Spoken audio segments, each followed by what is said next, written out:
Here is a Lasko 16 inches oscillating fan. I forget what the model number is. I'll put it into the video box that nobody reads. This is a video for Lemont. He wanted to see this one again. He likes these fans with the blue blades. I like this model quite a bit. This one and the 12-inch counterparts, like that for example, I think those are some of the best desk and table fans that we ever saw. They were very powerful, very quiet, very reliable, and very aesthetically pleasing. This one's not in the greatest of cosmetic condition. It has what looks to me like hairspray all over the place. You can kind of see it on the blades. You know, so it's got that issue. That it's all in the guard here. It's on the switch backing, and I've tried to get it off. I have not been successful, and I got kind of agitated with the project, and so unfortunately in incorrect typical fashion, I just kind of abandoned the project, and I never got around to finishing it. I tried to clean off the blades in the guard, and I couldn't get it to come as clean as it should be, so I just stopped. I need to revisit this and clean up the base and the motor housing, and then do a mechanical servicing on this. It runs pretty good, but you know, it's probably has never been oiled since it left the factory, so it needs to be serviced. These are very powerful fans. I want to do a comparison video between this and the 2016, which was like the newer model of this. The blades on these things are gigantic. Very large blades, very deep pitch, and so they run slow, but they still push a lot of air, so it's a very quiet, pleasant performance from these units. I need to get the camera plugged in because it's almost out of the charge. The information's tag on the bottom reads,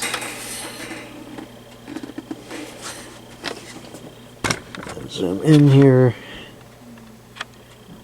appliance service department, type 16-1, 0.9 amps. They're very efficient. It has two mounting holes on the bottom here, but I'm not sure I'd really trust those. They're just plastic, and this is pretty heavy. There'd be a lot of force on those things, I would think. Well, I don't know, maybe not. I've never tried to wall mount one of these. I don't quite understand it because they don't go back that far. You know, they only tilt back to there. Which, you know, if it's like this, that's done not very much. So, anyways, it does have cracks here in the neck, so that's kind of an issue. It is on both sides, so it could really turn into a major issue. Although it doesn't seem like it's unstable. I don't really feel it flexing too much, other than when I push this forward and back. So, no, I mean, it could last another 50 years like that. What I'll probably do, just to relieve the pressure and stop it from breaking anymore, is I'll just put a tie wrap around there. It's not going to be the most cosmetically pleasing solution, but I think it's the most practical solution. Repairing cracks in plastic is kind of challenging, especially because repairing plastic is an uphill battle, because as time goes on it just continues to get more and more brittle, and it breaks more and more often. Here is the cord and the plug. This is a kind of an older looking plug. This probably is a late 70s, early 80s variant. I mean, these were around for a long time. These are on the market for probably a little over 2 decades, I think. And now definitely through the entirety of the 80s into the early 90s, late 70s. You know, so maybe about 2 decades I think these were around. And then the blade started to change to the solid plastic. which of course is nowhere near as interesting as the vibrant translucent colors. However, the performance did not go away. The performance was pretty solid up until all up through the 90s, up until the early 2000s. Alright, so now it's like, it's not where I wanted it. We're looking at 119.8 volts, which is pretty low. Usually it's 121 or so. Start it off on the low speed. I'll oscillate it back to the center and I'll turn it off.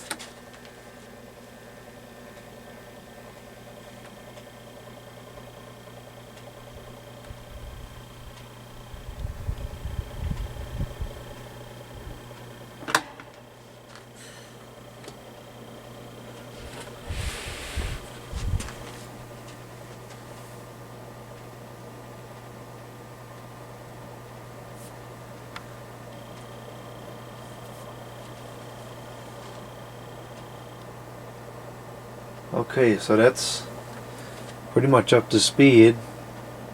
It's a super slow low. It's almost completely inaudible, yet it's moving really a massive volume of air, even at that slow speed, because the blade is just so steeply pitched. It pushes a high volume of air even while going very slowly.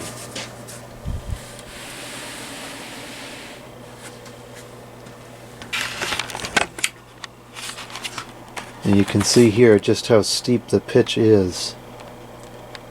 It's probably close to 2 inches deep, if not more. Very impressive.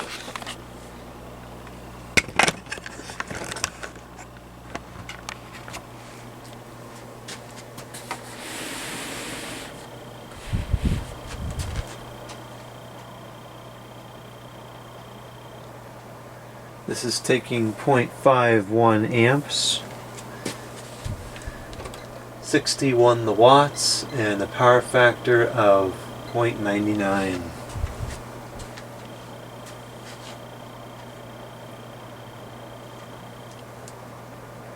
Truly exceptional performance on these units. There's been a lot of debate recently on what was better, these Lasko Galaxy ones or the Lakewood ones, and I really would go with these because I think the performance, if there is a difference, I think it's marginal. They're both very powerful fans. I think these at full power rival even some of the good plastic box fans from back in the day. Going down to 0.50 amps. And we'll go up to the medium.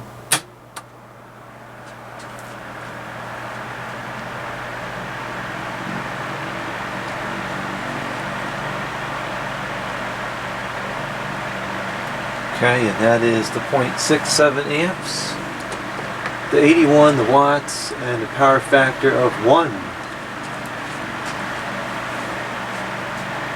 And the volume of air that this is outputting is just tremendous. It's generally in balance, slightly out, but not enough that I would be concerned about it.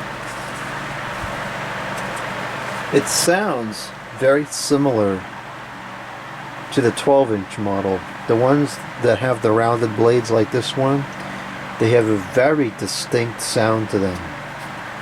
And this one has the same sound, naturally. Look at the air fly out of this thing. That is no joke. And the air travels on this too. It feels as strong as it does, you know, right in front of it as it does 5 feet away. I mean, these really move a substantial amount of air. These are very correct aerodynamically, which is not really the same thing to be said about the Lakewoods, because the guards on those were not really aerodynamically correct at all. I suppose one could argue that this one isn't either, having this plastic thing here. You can definitely feel less air coming through there, and then a substantial increase, you know, from here to here. And that's a function of the plastic, it's just more restrictive. Okay, we're down to 0.65 amps. Now let's go to the high.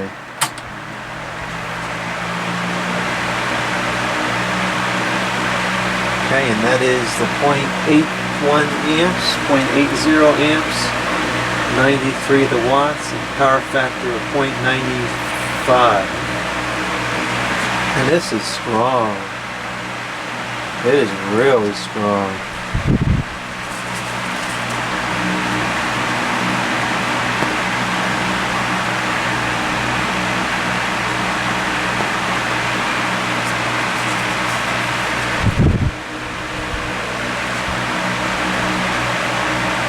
Absolutely incredible air movement. Yeah, these definitely outperform some of the plastic box fans, even the good ones. I think this probably would provide comparable air circulation to a 223, even the second generation ones, which, as much as I like those fans, I don't know, I don't think they were the greatest aerodynamically. You know, they had the same flow that a lot of box fans without the Venturi had.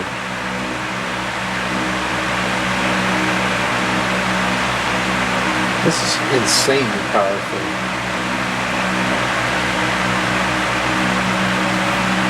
And it's not that loud either. That's one thing to note about this over the box fans. For the amount of air that this moves, it's a very small fraction of the noise that a box fan would make.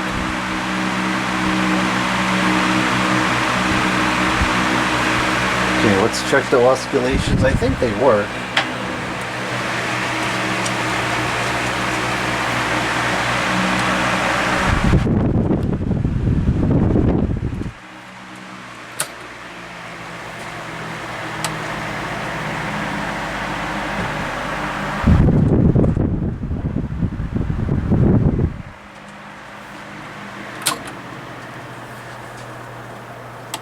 Excellent range and speed too.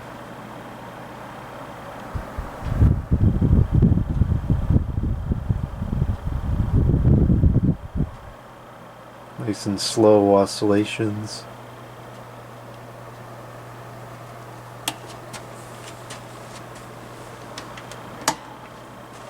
I am really fond of quiet fans. I think fans should be seen and felt but not heard. And this one does a phenomenal job at that. This is almost inaudible above regular just household noise. You're not even going to hear this over a conversation. And it's strong too. It's not at all... You're not sacrificing any air movement to have it this quiet. This is easily felt 5-10 feet away from the unit.